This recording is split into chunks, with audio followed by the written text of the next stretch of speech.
জমিনে কিছু মানুষ ছিল যারা কোনোদিন গুনাহ করে নাই। এর মধ্যে এক নম্বরে সমস্ত নবী রাসূলরা, কথা বলে না, সমস্ত নবী রাসূলরা কি মাসুম? বলেন কি মাসুম? নবীরা মাসুম। এরপরে নবীর পরের যুগ হলো সাহাবাদের, এরাও মাসুম। আল্লাহ পাক এদেরকে ক্ষমা করে দিয়েছেন। শুধু তাই নয়, আল্লাহ বলেন রাদিয়াল্লাহু আনহুম ওয়া রাদু আন, এরা আমার উপরে খুশি, আমিও তাদের উপরে সন্তুষ্ট। সুবহানাল্লাহ। এরা হলো দ্বিতীয় নাম্বার। তৃতীয়ত তাবেঈন, এদেরকে আল্লাহ পাক ক্ষমা করে দিয়েছেন। নবী করিম সাল্লাল্লাহু আলাইহি ওয়াসাল্লাম বলেন যে আমাকে দেখলো অথবা আমাকে দেখলো, তাদেরকে দেখলো, এরা আল্লাহ পাকের জান্নাতে যাবে। সুবহানাল্লাহ। তাবেঈন, তাহলে নবীরা, সাহাবীরা, তাবেঈরা, রাসূল তিন যুগের কথা বলেন। খায়রু উম্মতি ক্বারনি সুম্মাল্লাযীনা ইয়ালুনহুম সুম্মাল্লাযীনা ইয়ালুনহুম।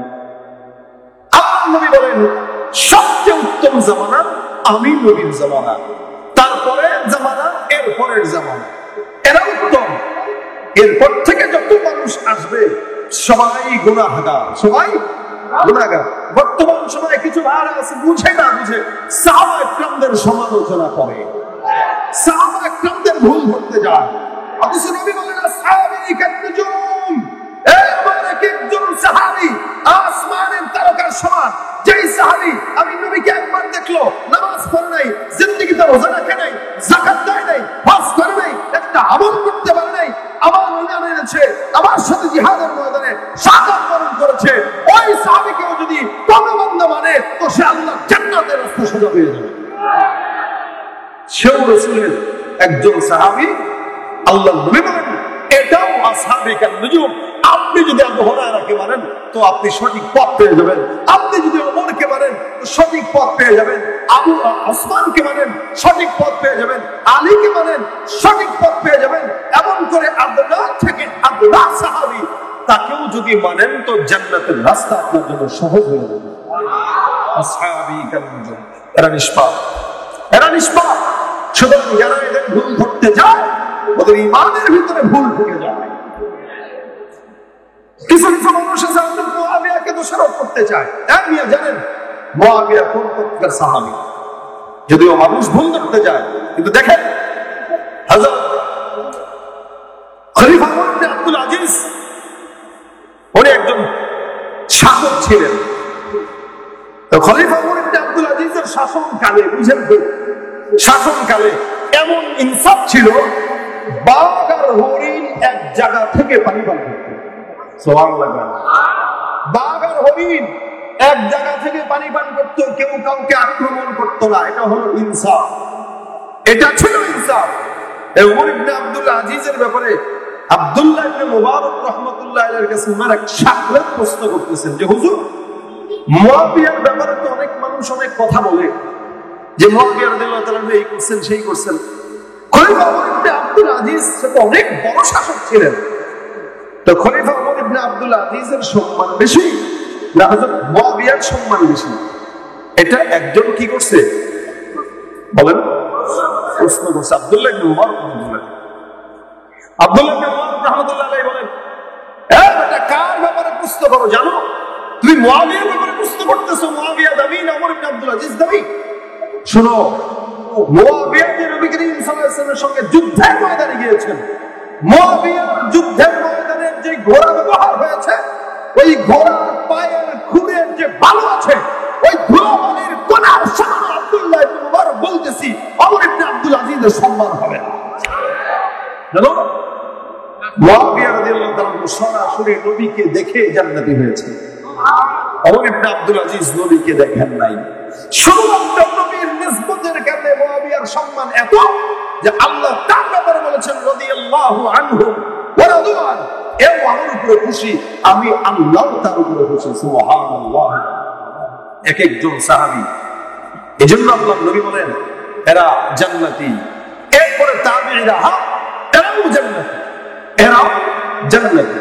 এরপর থেকে যত মানুষ আসছে প্রত্যেকটা মানুষ ফিতরাতি ভাবে মুসলমান হয়ে জন্মগ্রহণ করলেও এদের মা বাবা এদেরকে ইহুদি নাসারা বানায়। মুফতি আবরার সাহেব বলেছেন কুল্লু মাউলুদিন ইউলাদু আলাল ফিতরা ফাআবাহু ইহাউদানিহি আও ইউনাসসিরানি আও ইউনাজ্জিসানি। প্রত্যেকটা বান্দাকে ফিতরাতি ভাবে আল্লাহ পাক মুসলমান বানায়, বাপ মা তাকে নাস্তিক বানায়। এই যে আজকে সমাজের ছেলে মেয়েরা গাঁজা খায়, বাপ মার কারণেই খায়। কেন? বাপ মা তাকে কন্ট্রোল করতে পারে নাই।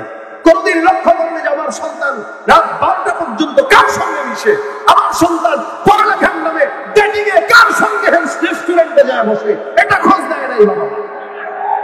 যার কারণে বাপ মাকে বৃদ্ধা বয়সে ঘাট ফেরা বৃদ্ধাশ্রমে যায় নিয়ে বন্দি করে রাখে। এই সন্তানেরা বন্ধে একটা কোনো মতো পাইলে এমনি এমনি চালায়, এমনি এমনি চালায়। ওর হাত পেছনে খালি লেডিস বসে, তার তো কোনো কথাই নাই।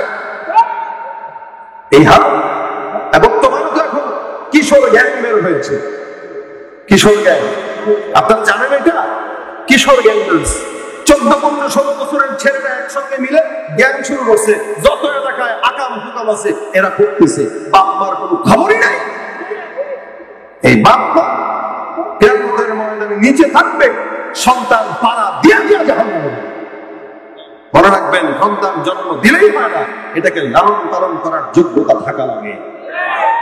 হ্যাঁ, বান্দা তো গুনাহ করবেই। আল্লাহ পাক বলেন, ইয়া আইয়ুহাল্লাযীনা আমানু, হে মুমিনেরা, তোমাদেরকে আমি আল্লাহ পাক বলতেছি তাকওয়া অর্জন করো। ইত্তাকুল্লাহ, ইত্তাকুল্লাহ, তাকওয়া অর্জন করো। গুনাহ এদেরকে আল্লাহ বলেন তাকওয়া অর্জন করো।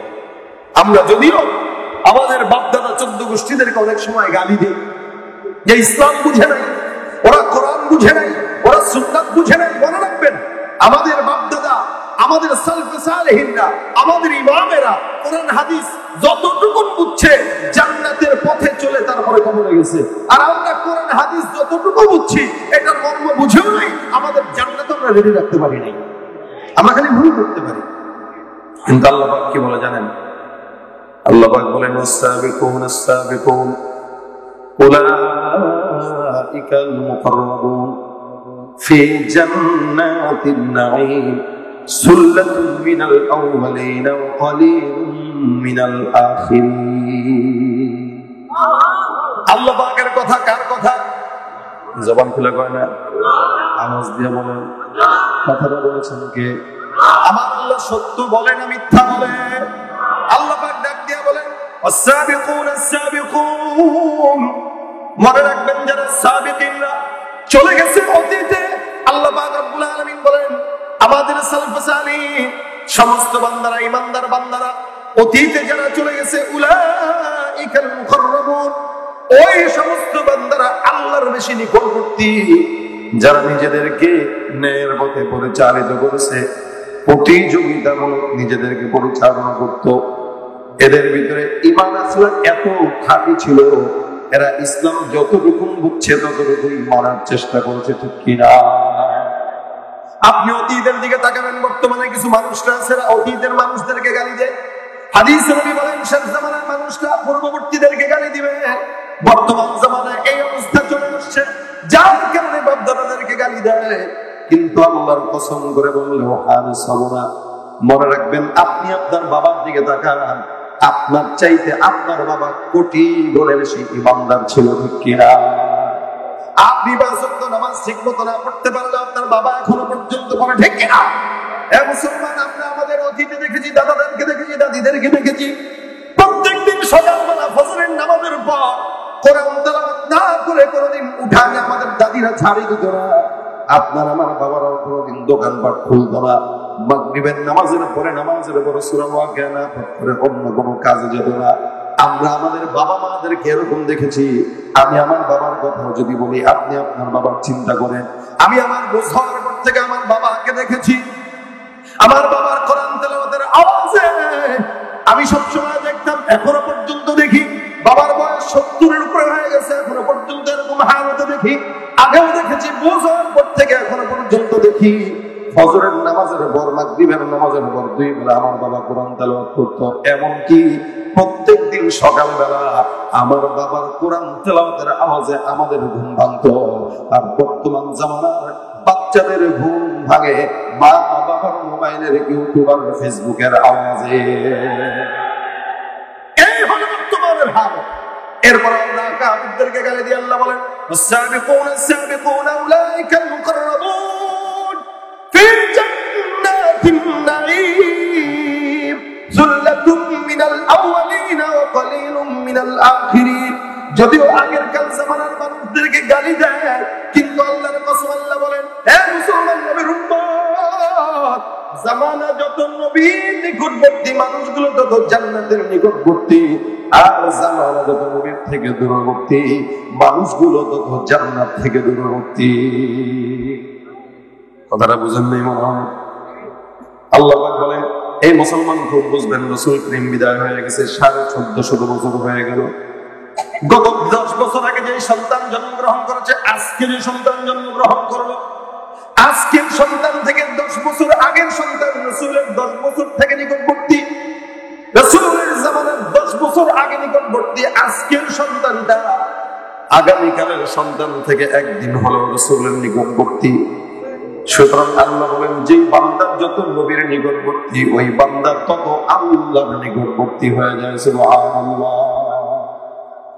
এ মুসলমান এই কারণে আকাবিরদেরকে গালি দিয়েন না মা বাবাকে গালি দিয়েন না বলেন না যে ইসলাম বুঝে না ইসলাম না বুঝলেও জান্নাত বুঝা তারপরে কবরে গেছে আর বর্তমান মানুষেরা ইসলাম বুঝে জ্ঞান বুঝে শিক্ষা বুঝে লেকিন শয়তান যেমন শয়তান এই বান্দাটাও ঠিক তেমনই মানুষ শয়তান ঠিক কিনা ওরা হলো দেশের লাগি মহামারীর মতন পাইলে কলম ঠেকাইয়া চালান শুধুই নির্যাতন ওরা হলো দেশের লাগি মহামারীর মতন পাইলে কলম ঠেকাইয়া চালান শুধুই নির্যাতন ঘুষের টাকায় ওদের ভুরি ঘুষের টাকায় ওদের ভুরি পরে যে টাকা ওরা শিক্ষিত শয়তান ওরা শিক্ষিত শয়তান ওরা শিক্ষিত শয়তান গিরিগিরিয়ার মাজার বোঝা চলছে দেশটা জুড়িয়া সেরেকি আর ভণ্ডামিতে দেশটা গেছে ভরিয়া আর গাজার কলকিটান মারিয়া গাজার কলকিটান মারিয়া দেখায় খাজার সাথ ওরা শিক্ষিত শয়তান ওরা শিক্ষিত শয়তান ওরা শিক্ষিত শয়তান ওরা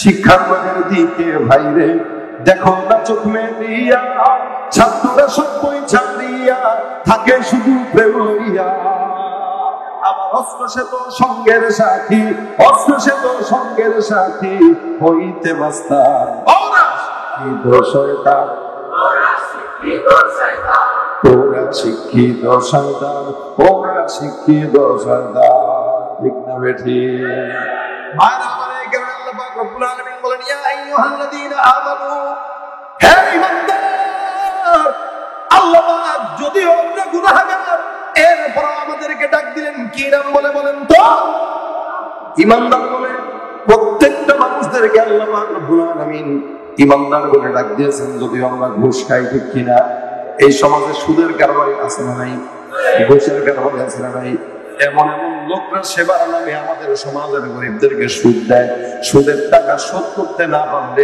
টিনের চালটাও খুলে নিয়ে যাইতে দ্বিধা করে না আপনারা কি বুঝতেছেন কষ্ট হইতেছে না তো 12টা বাজে কষ্ট হলে শেষ করে দেয় হ্যাঁ ওর মুখটারে আটকায় রাখেন ঠিক আছে প্রস্তাব থাকলে আটকায় রাখেন মোটামুটি আর 20-25 মিনিট পরে করবেন সমস্যা নেই কষ্ট হবে ইনশাআল্লাহ আল্লাহ পাক ডাক দেয়া বলি আইয়ুহাল্লাযীনা আমানু হে ঈমানদাররা ইত্তাকুল্লাহ ঈমানদারদেরকে আল্লাহ পাক তাকওয়া অর্জন করার কথা কেন বললেন ঈমানদারদের নেই মুত্তাকি কারণ মুত্তাকি ছাড়া ঈমানদার হওয়া যায় না এরপর বেশি খোঁচা দেয় দেখবেন মাদ্রাসার পোলাপাইনরা শয়তান খোঁচা দেয় বেশি কারণ ও তো 24 ঘন্টা মাদ্রাসায় থাকে ওরা যদি বদভ্রষ্ট করতে পারে শয়তান সাকসেস যারা জেনারেল এরা তো আছে চাবি তো দিয়ে রাখছে আগে ঘুষ খাওয়ানোর চাবি দিয়ে রাখছে আগে এর পিছনে শয়তান মেহনত করে না করে কার পিছনে দ্বীনের লাইনে যে চলে তাবলীগে যে যায় জিকির যে করে চরমায় যে যায় আল্লাহর মজলিসে যে বসে এর পিছনে শয়তান মেহনত করে কারণ এইটা রেগুলার করতে পারলে শয়তান সাকসেস এজন্য আল্লাহ বলে ইয়া আইয়ুহাল্লাযীনা আমানু ইত্তাকুল্লাহ, মুমিনের দল। ঈমানদার তো হয়েছে বুঝলাম, ঈমানদার তো হয়েছে বুঝলাম, তবে আল্লাহর ভয় রাখো। খবরদার, ঈমানটাকে টাকার বিনিময়ে বিক্রি করা যাবে না। আল্লাহ পাক এই কারণে বান্দাকে বলেন ইত্তাকুল্লাহ, তাকওয়া অর্জন করো। এই জিনিসটা বান্দার জন্য সবচেয়ে বড় মেডিসিন। আজকে সমাজের মুসলমানরা ইমানদার হওয়ার পরও জিনা করে, ইমানদার হওয়ার পরও গুনাহ করে, ইমানদার হওয়ার পরও মিথ্যা বলে, ইমানদার হওয়ার পরও সুদ খায়। আল্লাহ বলে বান্দা, ইমানদার হওয়ার পরে গুনাহ করার সম্ভাবনা তো আছেই, তবে তাকওয়া অর্জন করো, গুনাহ থেকে বেঁচে থাকতে পারবা। ভাইরা আমার খুব বুঝবেন, সমাজের ভিতরে ফিতনা এমন জামানায় হয়ে গেছে, নবী বলেন শেষ জামানায় ফিতনা বাড়বে। তাসবিহ দানের মতো একটা থেকে একটা ফিতনা জমিনের মধ্যে পতিত হবে। আল্লাহ পাক রব্বুল আলামিন সেই জামানা আমাদের রেখে দিয়েছেন, যার কারণে রাস্তায় বের হইলেই ফিতনা আছে না নাই? শুধু তাই নয়, এমনকি আল্লাহর ঘর তওয়াফ করতে গেলেও ফিতনা।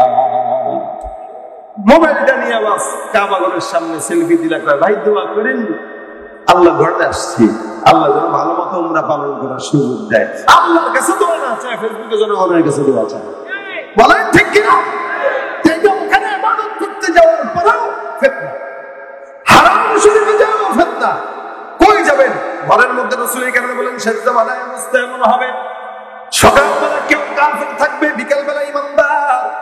আবার সকালবেলা কেউ ঈমানদার থাকবে, বিকালবেলা কাফের। সকালবেলা ঈমানদার, বিকালবেলা কাফের, বিকালবেলা ঈমানদার, সকালবেলা কাফের। আখির জামানায় হাল তেমন থাকবে, যার কারণে রব্বুল আলামিন বলেন ইয়া আইয়ুহাল্লাযীনা আমানু তাকুল্লাহ। তাকওয়া কেমন অর্জন করবেন দেখেন।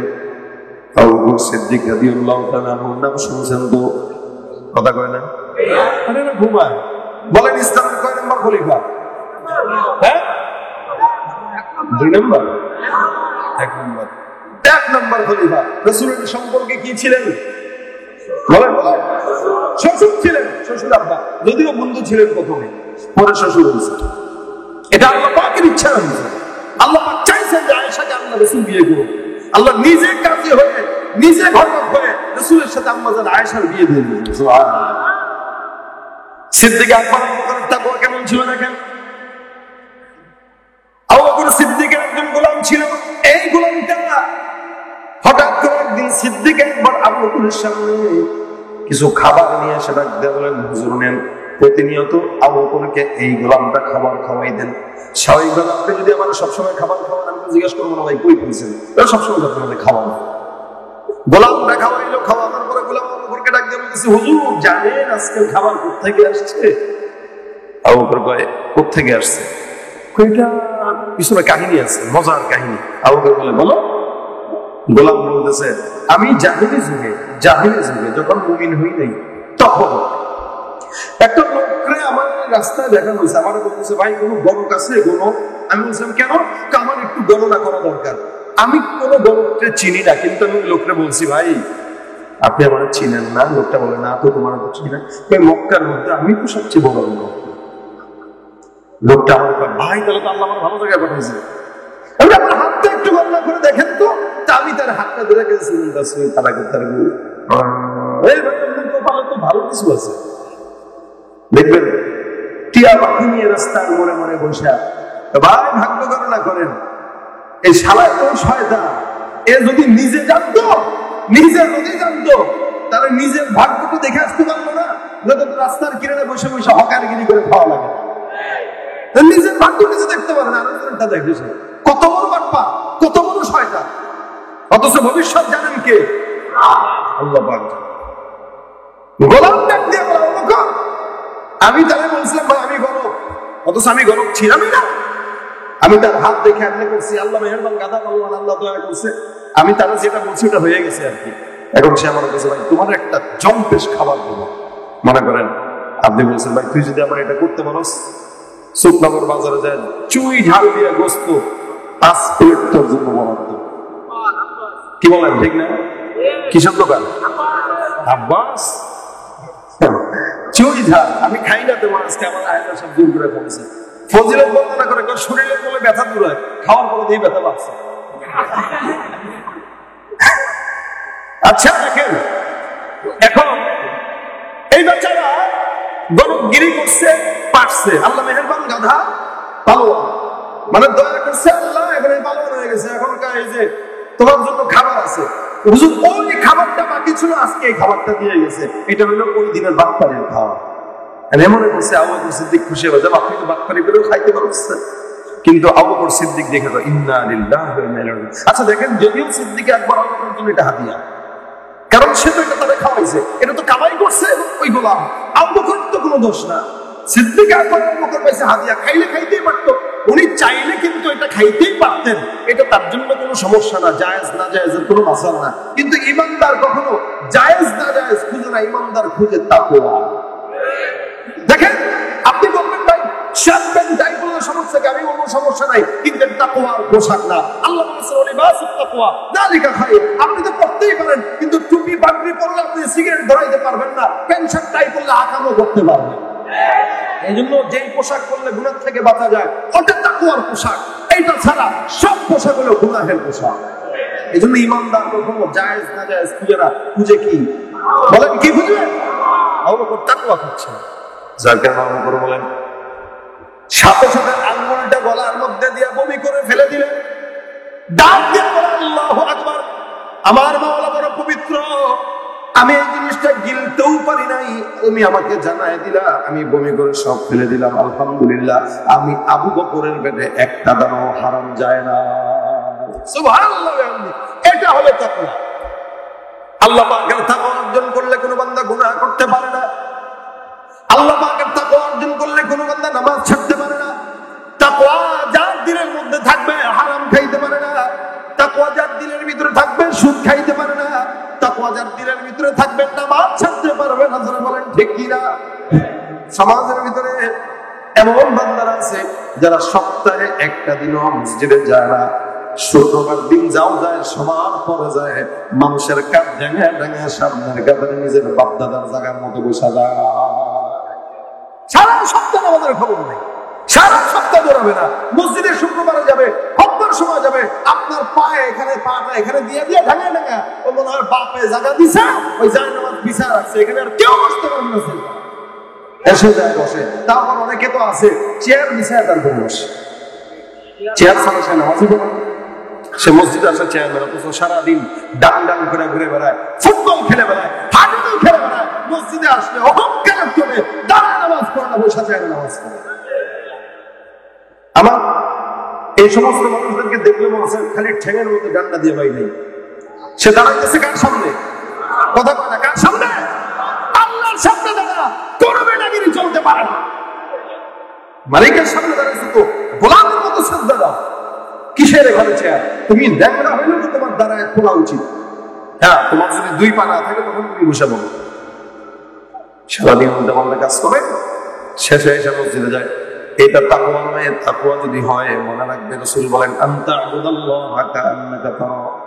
হাদিসে জিবরিলের ভিতরে আল্লাহ নবী বলেন এমন ভাবে ইবাদত করো যেন তুমি তোমার মালিককে দেখো। আর যদি তোমার দিলের হালত এমন না হয়, আল্লাহ নবী বলেন ফাইন লাম তাকুন তারাহু ফাইন্নাহু ইয়ারাক। এমন হালত রাখো তোমার মাওলাকে তুমি না দেখলেও আসমানের মালিক তোমাকে দেখতেছে। জোরে বলেন দেখে কে? আরো জোরে বলেন দেখে কে? ভাইরা আমার, একটা তো আবু বকরের ঘটনা শুনলেন, ওমরের ঘটনা শুনেন। ওমর রাদিয়াল্লাহু তাআলা ইসলামের কত নম্বর খলিফা ছিলেন? দ্বিতীয় নম্বর, যার ব্যাপারে আল্লাহর হাবিব সাল্লাল্লাহু আলাইহি ওয়াসাল্লাম বলে লাউ কানা বাদি নাবিয়্যুন লাকানা ওমর ইবনুল খাত্তাব।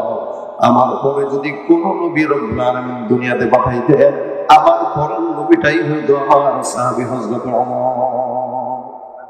মজার ঘটনা শুনেন, ওমরের ঘটনা। ওমর রাদিয়াল্লাহু তাআলা একজন শাসক ছিলেন, দুর্নীতিবাজ। কথা কয় না, কথা কয় না, দুর্নীতিবাজ ছিলেন, শাসক ছিলেন। কেবল শয়তান দেখলেও তো ভয় পাইত, শয়তান দেখলেও ভয় পাইত। কেন? ওমর ছিলেন পাগল, নবী বলে বেজাদের ছিলেন ওমর। হযরত ওমর রাদিয়াল্লাহু তাআলা একদিন রাত্রিবেলা ঘর থেকে বের হয়েছে। ঘর থেকে বের হওয়ার পরে বলা ভাই, তোরা জানোস যে 12টার উপরে মাহফিল, তোরা উঠতেছিস কেন? মাদ্রাসা থেকে চুরি করে আসছে, এখন আবার ভয় আছে যদি সকালবেলা খাবার বন্ধ করে দেয়, কোনো টেনশন নেই, আবুল কালামের দোষ। হ্যাঁ, মাদ্রাসায় খাবার বন্ধ হয়, এটা জানেন আপনারা? জানেন না? দেরি করলে খাবার বন্ধ হয়, সবক না বললে খাবার বন্ধ হয়। আমরা যে আল্লাহর গোলামি না করি, আল্লাহ যদি চাইতেন খাবার কি বন্ধ করতে পারতেন কি পারতেন না? আল্লাহ কি করেন খাবার বন্ধ? এরপরও তো আমরা আল্লাহ পাকের বিরোধিতা করি না, নামাজ পড়ি না, রোজা রাখি না, এই করি না, সেই করি না, কত উল্টাপাল্টা কাজ করি। আল্লাহ পাক তো চাইলে পারতেন খাবার বন্ধ করতে, কিন্তু করেন না। বলেন আলহামদুলিল্লাহ। হযরত ওমর রাদিয়াল্লাহু তাআলা দেখেন, রাত্রিবেলা বিবিরে বলে, বিবি তরবারিটা দাও, তরবারিটা দিছে। তরবারি দেওয়ার পরে বিবি বলতেছেন, কই যাবেন? তোমার হক আদায় করছি, আল্লাহ পাকের হক আদায় করছি। আল্লাহর হক কি? ইবাদত করা। কি ইবাদত করা? আল্লাহর হক আদায় করছি, তোমার হক আদায় করছি, এখন জনগণের কিছু হক আছে, ওইটা আদায় করবো। তরবারি নিয়ে বের হয়ে গেছে। ঘুরতে ঘুরতে ঘুরতে ঘুরতে, এখন তো ইউটিউবের জামানা ছিল না, দেখলেই চিনে ফেলবে, এই জন্য ছদ্মবেশে বের হইতে পারতেন। তো বের হয়ে মরুভূমির মাঝখানে যায়, দেখে একটা ছুটি দিয়ে একটা ঘর, সাইড দিয়া আপনার কি বলে খেজুর পাতা দিয়া ঘেরাও করা। হয়তো ওমর শুনতেছেন কানে কানে, চমৎকার করে একজন গান গাইতেছে, তাতাওয়ালা হাদাল লাইল ওয়াসওয়াদা জানিবুহু ওয়া আরকানি ইদলা খলিলা উলাইহু ফালাউলা হিদায়াতুল্লাহি লা শাইআ মিসলু লাযুযিয়া বিসসারিরি জাওয়ানিবুহু। একটা মেয়ের চিকন কণ্ঠে হযরত ওমর ফারুক এই গানের আওয়াজ শুনে, জমিনের মধ্যে কিছু গান আছে অশ্লীল গান, এলাকার মধ্যে হেঁটে যাবেন, শুনবেন ফাইটটা যায়, বুকটা ফাইটটা যায়, আছে না নাই? গ্রামগঞ্জের মোড়ে মোড়ে যাত্রা গানের আসর হয়, যাত্রা গানের কারণে আজ দেশে খোদার গজব হয়। মুসলমানের মুখে শুনি রাধা এবং কৃষ্ণের গান, তরুণ যুবকের মুখে অপিয়া পাশানির গান। আল্লাহর পথে গান গাইবে না, বাজারে টানে গাজা, দিন ইসলামের পথে তোমরা চলো রে সোজা। ঠিক কিনা? এই ফাইটটা আমার গান যারা গায়, আজকে এদেরকে দেশের পক্ষ থেকে মেডেল পুরস্কার দেওয়া হয়, কিন্তু কোরআনের পাখি হয়ে একাধিক দেশ থেকে বাংলার সুনাম অর্জন যারা করে, এদেরকে কোনোদিন সরকারি ভাবে গাড়ি বাড়ি উপহার দেওয়া হয় না। গোল খায়া অন্য দেশের থেকে চুনকালি নিয়ে আমার দেশে আসে, মানুষের গালি খায়, এরপরে ওদের বেতন ঠিক থাকে। হযরত ওমর শুনতেছেন একটা মেয়ে গাইতেছে, তাতাওয়ালা হাদাল লাইল ওয়াসওয়াদা জানিবুহু, রাত্রি অনেক গভীর এবং অন্ধকার কালো। হায় হায়, আমার ঘরের মধ্যে কোনো মানুষ নাই যে যার সঙ্গে আমি খেলা করবো। বিবাহিতরা যারা আছেন বুঝতেছেন তো কথা কয় হাসে, বলেন বলেন, বুঝেন তো? অপলাপান যারা আছে, বুঝলে বুঝতে না বুঝলে কি তেজপাতা যা দিয়ে যায়। কারা কারা বিয়ে করে নাই তুলে দেখবে, কারা কারা বিয়ে করে নাই, করে নাই, করে নাই কারা কারা? এরা অল্প সংখ্যক, সমস্যা নেই, না বুঝলেও সমস্যা নেই। এখন তো কোনো অংশ বুঝে অবশ্য আসে। আরে 12 বছরের ফলাফল পর্যন্ত দর্শন করে, ওরা আছে কি আর করে কি? এই বর্তমান সময়ের মোবাইলের ফেতনার কুফল, কুফল ঠিক কিনা বলে বলেন? এটা মোবাইলের ফেতনার কুফল। কারণ ও জন্মের পরে মাকে দেখছে এটা টিপে, বাবাকে দেখছে ওইটা টিপে, ও করবে কি আর? ও তো ওগুলাই করবে। আচ্ছা, তখন বলেন, আমি শুনতেছি মেয়ের কণ্ঠ থেকে গভীর রাতে গান আসতেছে, আর এই রাত্রি গভীর হয়ে গেছে, আমার ঘরে কেউ নেই।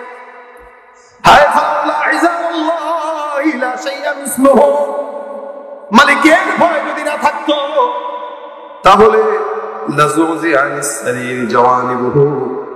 যে খাটের মধ্যে শুয়েছি এই খাটটা নড়াচড়া করত। একটা মেয়ে গভীর রাতে এই গান গায়, ওমরের মেজাজ গরম হয়ে গেছে। আরে ইন্না লিল্লাহ, ওমরের জামানায় শুয়ে শুয়ে এই সমস্ত অশ্লীল গান, এটা তো কিছুক্ষণ পরে গুনাহে লিপ্ত হয়ে যাবে। ওমর পেরেশানিতে পেরেশানিতে ওই ঘরের প্রথমে দরজা দিয়ে টোকাইছে, খুলে নাই তো পিছন দিয়া দেয়াল টপকায় বাড়ির ভিতরে ঢুকে গেছে। আপনারা চিন্তা করবেন কিনা ওমর এটা কি কাজ করলো? হ্যাঁ, হয়তো তোমরা এটাই করছেন, কারণ শাসক তো ঢুকে বলতেছে, আমি যেন তোমার না দেখি, তুমি যেন আমার না দেখো, লাইট দিব। কি সমস্ত নোংরা গান এই গভীর রাতে গাইতেছো, তোমার সুরে তো পাগল হয়ে যে কোনো পুরুষ তোমাকে ধর্ষণ করতে ঢুকবে। মেয়ে ডাক দিয়ে বলতেছে, তা আপনি আসছেন কেন? তুমি এটা কেন বললা? অমরের জামানে তুমি এটা কেন বললা? তোমার বিচার অমরের কাছে আমি দেবো। তো মহিলা ডাক দিয়ে বলে, আমি যদি ভুল করি একটা, আপনি করছেন তিনটা। কয়টা? কারা বলতেছে? মহিলা তো চিনে না যে এটা অমর, মহিলা তো জানে না যে এটা অমর। মহিলা আমি যদি করি একটা, আপনি করছেন তিনটা। অমর ডাক দিয়ে ইন্না লিল্লাহি ওয়া ইন্না ইলাইহি রাজিউন। কি বলে রে? মাথায় তো ছিল না, মেজাজ তো গরম হয়ে গেছে। আমার এলাকার মধ্যে আমি শাসক থাকা অবস্থায় এমন নোংরা ভাষায় গান গাবে, এটা আমি অমর চাই নাই। যার কারণে সহ্য না করতে পেরে দেয়াল টপকায় ভিতরে ঢুকে গেছি। মহিলাটা বলে ডাক দিয়া, আপনি ভিতরে ঢুকে একটা নয়, তিনটা অন্যায় করেছেন। এক নাম্বার, আল্লাহ পাক বলেন, ওয়ালাইসাল বিররু বিআন তা'তুল বুয়ুতা মিন যুহুরিহা ওয়ালাকিন্নাল বিররা মান ইত্তাকা ওয়া'তুল বুয়ুতা মিন আবওয়াবিহা ওয়াত্তাকুল্লাহ। সুবহানাল্লাহ। মহিলা ডাক দিয়া বলতেছেন, আল্লাহ পাক বলেছেন, পিছনের দরজা দিয়া ঢোকা কোনো পুণ্যের কাজ না। এটা পুণ্যের কাজ না, এটা খারাপ কাজ। এই পুণ্যের কাজ আল্লাহ বলেন তাকওয়ার কাজ। ওয়াতুল বুয়ুতা মিন আবওয়াবিহা।